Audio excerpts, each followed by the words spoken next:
Okay, YouTube, so Paul Bates here in our WW3 series with Daisy.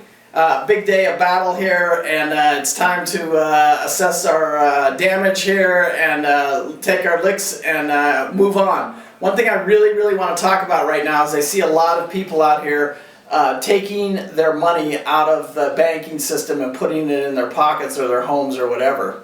Is it a good idea? Should you hold a bill? So let's just talk about this in reality here. This is what you have right here. Let's just say it's a US dollar right here.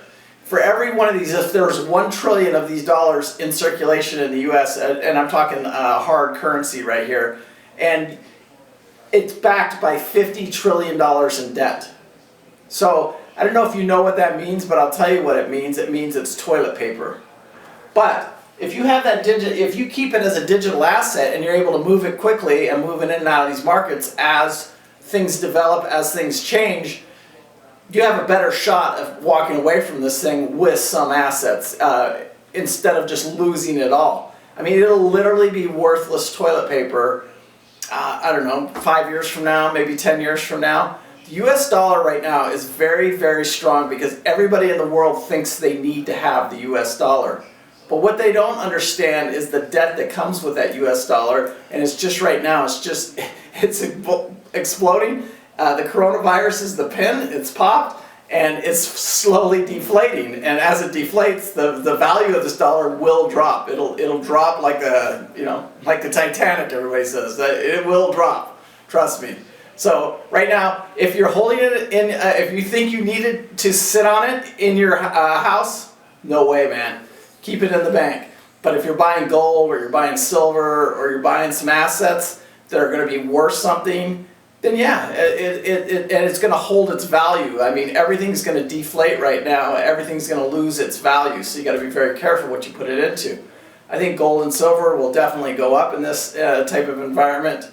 There's no more silver to buy. You can't. The mines have basically shut down, and you're going to see those slowly come back up. Even the government right now, even the paper ETFs, you saw that the price, you couldn't buy you can't buy an ounce of silver right now for $15, $16. You can buy some junk silver, but you can't just buy raw silver for anywhere near what it's selling for on paper, and it's because it's showing that our paper is almost worthless. But I think the government's going to pump money into it like crazy because they're going to have to. They're going to see that the hoax is up and the jig is up. Because if people are seeing the price, you can't touch an ounce of silver for $16, $17, $18, but now your ETF shows that it's only $10, $11, $12.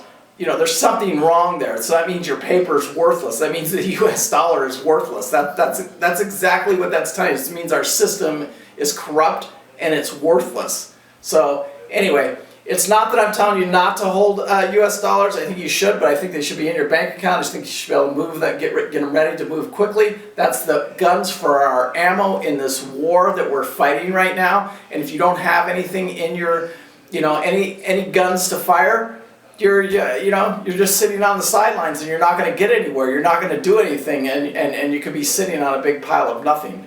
So anyway, Paul Bates, I'm sure this is something nobody wants to hear. Nobody's talking about it on moving your assets in or out of the bank. But again, I saw an interview on 60 Minutes. This guy was panicked. He took $600,000 and it went to the bank. The bank says, yeah, it'll take me a day or so to get it. They got it for him, so he's sitting on it. But you know what he's sitting on? A bunch of toilet paper. Anyway, Paul Bates, peace out. Love you guys. Be careful out there. It's a new world, and we'll keep these videos up and keep them coming. Like, subscribe, share them with your neighbor, and talk to you guys later. Paul and Daisy. Yeah, we're going to go for some walks today, huh? We cannot be out of puppy treat money, I can tell you that right now, or I'm in big trouble. Yes, big trouble. Yes. All right, anyway, love you guys. Peace out.